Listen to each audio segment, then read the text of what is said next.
आपने हाल ही में BA second same का सोशलॉजी का पेपर दिया है। यदि दिया है तो आप इसकी आंसर की तुरंत चेक कर सकते हैं। यदि नहीं दिया है, आप आगे पेपर देना चाहते हैं, आप किसी भी यूनिवर्सिटी से हैं और आप ढूंढ रहे हैं कि ऐसे कुछ क्वेश्चंस मिल जाएं जिनसे हमारे सभी क्वेश्चंस फंस जाएं, तो इसी पेपर से आपके बहुत सारे क्वेश्चन कवर हो जाएंगे और आपके जितने भी पेपर में क्वेश्चन आते हैं वो सभी प्रीवियस ईयर पेपर से आते हैं, यानी कि जो अब 2024 में आपका पेपर हुआ है इसी में से आपके पेपर आएंगे।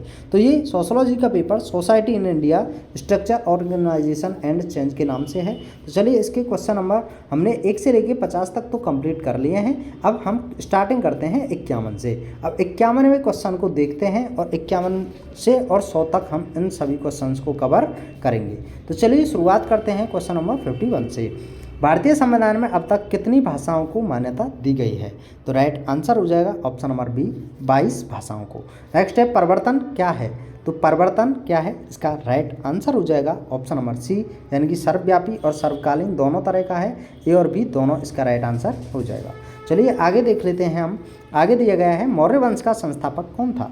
तो इसका राइट आंसर हो जाएगा ऑप्शन नंबर डी, यानी कि चंद्रगुप्त। कौन थे? चंद्रगुप्त। चलिए आगे देखते हैं। क्वेश्चन नंबर 54 में दिया है वर्गों के निर्माण का एक प्रमुख आधार है। तो इसका राइट आंसर हो जाएगा ऑप्शन नंबर ए, यानी कि समानता की चेतना। नेक्स्ट क्वेश्चन है मुस्लिम विवाह है एक। तो मुस्लिम विवाह क्या है? तो इसका राइट आंसर ऑप्शन नंबर ए हो जाएगा, धार्मिक समझौता। तो चलिए आगे देखते हैं प्रमुख संस्कार कितने प्रकार के होते हैं? तो right answer option number C हो जाएगा, 14 प्रकार के। मनु ने कर्म के कितने भेद किए हैं? तो इसका right answer option number B, 4 भेद किए हैं। ओके, ऑप्शन नंबर बी सही हो जाएगा। नेक्स्ट है सती प्रथा निरोधक अधिनियम कब बना था? तो ऑप्शन नंबर इसमें ए हो जाएगा, 1829 ईस्वी में। चलिए आगे देखते हैं भारत का सबसे प्राचीन धर्म कौन सा है? तो राइट आंसर हो जाएगा ऑप्शन नंबर बी, हिंदू धर्म। नेक्स्ट है निम्नलिखित में से कौन सी प्रजाति है? तो राइट आंसर होगा ऑप्शन नंबर डी, यानी कि नीग्रो। नेक्स्ट क्वेश्चन देख लेते हैं।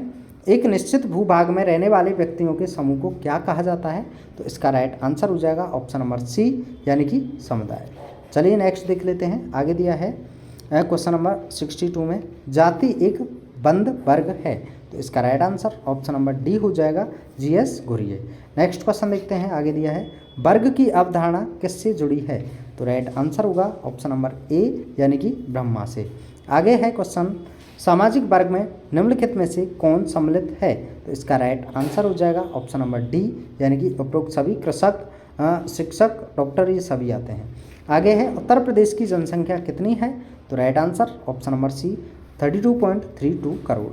आगे दिया हुआ है निम्नलिखित में से भारत के किस राज्य में साक्षरता की दर सबसे कम है? तो right answer option number B, Kerala. आगे है भारतीय संसद में 2021 तक महिला सदस्यों की संख्या कितनी थी? तो राइट आंसर ऑप्शन नंबर ए, 90 से अधिक। आगे है पुरुषार्थ कितने प्रकार के होते हैं? तो right answer option number C, 4 प्रकार के। आगे है रामायण की रचना किसने की थी? तो इसका राइट आंसर हो जाएगा ऑप्शन नंबर डी, यानी कि वाल्मीकि ने। नेक्स्ट क्वेश्चन है वर्ग के सदस्यों में पाई जाती है? तो ऑप्शन नंबर डी हो जाएगा, वर्ग चेतना। आगे है यह कथन किसका है कि भारतीय लोकतंत्र वास्तव में एक जाति तंत्र है? तो इसका right answer option number C हो जाएगा, पीएच प्रभु। आगे है मुस्लिम में परंपरागत अस्थायी विवाह का नाम है? तो right answer option number C, मोताहा। नेक्स्ट क्वेश्चन है भारत में घरेलू हिंसा से महिलाओं का संरक्षण अधिनियम किस वर्ष पारित हुआ? तो right answer option number C, 2005 में। आगे है निम्नलिखित में से कौन एक 19वीं सदी के समाज सुधार आंदोलन से संबंधित नहीं है? तो option number B, Kabir. Next है विश्व जनसंख्या दिवस कब मनाया जाता है? तो यह मनाया जाता है ऑप्शन नंबर ए, 11 जुलाई को। आगे है मुस्लिम जातियों में निम्नलिखित में से किस जाति की? तो इसका राइट आंसर हो जाएगा ऑप्शन नंबर बी, यानी कि सैयद। आगे है निम्नलिखित में से कौन वर्ग की विशेषता नहीं है? तो right answer option number B, यानी कि सदस्यों की प्रदत्त स्थिति। आगे है हमारे देश का नाम भारत किस महान सम्राट के नाम से संबंधित है? तो इसका राइट आंसर हो जाएगा ऑप्शन नंबर ए, भरत के नाम पर। आगे दिया है माल्थस के जनसंख्या सिद्धांत के अनुसार जनसंख्या की वृद्धि किस क्रम में होती है? तो राइट आंसर होगा ऑप्शन नंबर बी, ज्यामितिक क्रम। आगे है किस भारतीय समाजशास्त्री ने ग्राम्य नगरीय समुदाय की अवधारणा प्रस्तुत की? तो ऑप्शन नंबर ए हो जाएगा, एम.एन. श्रीनिवास। नेक्स्ट है जाति की उत्पत्ति के व्यावसायिक सिद्धांत के प्रमुख प्रतिपादक हैं? तो option number A, M N. Srinivas. आगे है जातियों की उत्पत्ति को वर्ण संकरता के आधार पर स्पष्ट करने वाले हिंदू धर्म ग्रंथ का नाम क्या है? तो right answer option number C Manusmriti. आगे दिया है राष्ट्रीय जनसंख्या आयोग का गठन कब किया गया? तो right answer option number B 9 मई 2008 को। आगे देखते हैं भारत में जनसंख्या वृद्धि का प्रमुख कारक क्या है? तो इसका right answer option number D विवाह की अनिवार्यता, अशिक्षा, धार्मिक विश्वास, ये सभी हैं, तो उपरोक्त सभी इसका राइट आंसर होगा। बाल विवाह निरोधक अधिनियम है, तो ऑप्शन नंबर ए 1929। नेक्स्ट क्वेश्चन है कास्ट क्लास एंड पावर पुस्तक के लेखक का नाम क्या है? तो राइट आंसर हो जाएगा ऑप्शन नंबर ए आंद्रे बेतेई। आगे है भारतीय गांव में आज व्यक्ति की परिस्थिति निर्धारण करने में कौन सा आधार प्रमुख है? तो राइट आंसर ऑप्शन नंबर ए जाति। नेक्स्ट देखते हैं निम्नलिखित में से कौन संयुक्त परिवार की विशेषता नहीं है? तो ऑप्शन नंबर डी औपचारिक संबंध। आगे दिया है निम्नलिखित में से कौन एक हिंदू स्त्रियों की जीवन की वर्तमान समस्या है? तो राइट आंसर होगा ऑप्शन नंबर डी यानी स्त्रियों के विरुद्ध अपराध, पर्दा प्रथा का प्रचलन, संपत्तियों के अधिकारों से वंचित होना, ये सभी हैं, उपयुक्त सभी इसका राइट आंसर हो जाएगा। आगे है निम्नलिखित में से भारत के किस राज्य में जनजातीय जनसंख्या का प्रतिशत सबसे कम है? तो right answer option number C Karnataka का।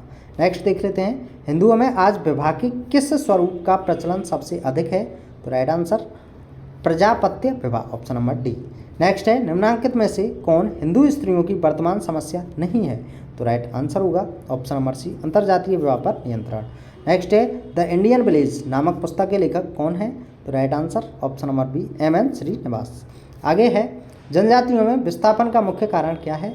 तो right answer option number C जनजातीय नेतृत्व के स्वार्थ। नेक्स्ट क्वेश्चन है इस्लाम में हजरत मोहम्मद को किस रूप में मान्यता दी गई है? तो राइट आंसर ऑप्शन नंबर ए पैगंबर के रूप में। आगे है निम्नलिखित में से कौन सा एक कथन सत्य है? तो राइट आंसर हो जाएगा ऑप्शन नंबर ए सभी धर्मों में उपासना की विधियां भिन्न होती हैं, option number A is right.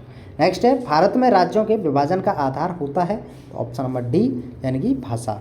Next है निम्नलिखित में से कौन हिंदू विवाह का एक परंपरागत स्वरूप है? तो right answer option number C विनिमय विवाह। नेक्स्ट है धार्मिक विश्वासों का संबंध निम्नलिखित में से किस एक आधार से होता है? तो राइट आंसर हो जाएगा ऑप्शन नंबर डी यानी कि वैचारिकी। चलिए लास्ट क्वेश्चन देखने से पहले आपको बता दें यदि आप किसी भी पेपर का आंसर की या फिर आप किसी भी पेपर का फुल सॉल्यूशन देखना चाहते हैं तो आप हमारे चैनल की प्लेलिस्ट में जाइए, वहाँ हमने सभी सेमेस्टर के वीडियो बनाए हुए हैं जिनमें महत्वपूर्ण क्वेश्चन बताए हुए हैं, नोट्स दिए गए हैं। और यदि आप इसकी PDF प्राप्त करना चाहते हैं तो आप हमें टेलीग्राम चैनल पर जुड़िए और वहाँ से PDF प्राप्त कर लीजिए। तो ये लास्ट क्वेश्चन देखते हैं निम्नलिखित में से कौन वर्तमान ईसाई विवाह की मुख्य विशेषता है? तो राइट आंसर ऑप्शन नंबर ए हो जाएगा यानी वैयक्तिक स्वतंत्रता, कैथोलिक नियमों का पालन, आर्थिक लाभ। क्या इसमें ऑप्शन नंबर डी होना चाहिए? वैसे मेरे अकॉर्डिंग इसमें राइट आंसर वैयक्तिक स्वतंत्रता हो जाएगा। ओके, यदि आप इसका राइट आंसर और बता पाते हैं क्या ये दोनों ऑप्शन इसमें मिलते हैं या नहीं मिलते हैं तो आप हमें कमेंट कर दीजिए। तो मिलते हैं नेक्स्ट वीडियो में। Thanks for watching. जय हिंद, जय भारत।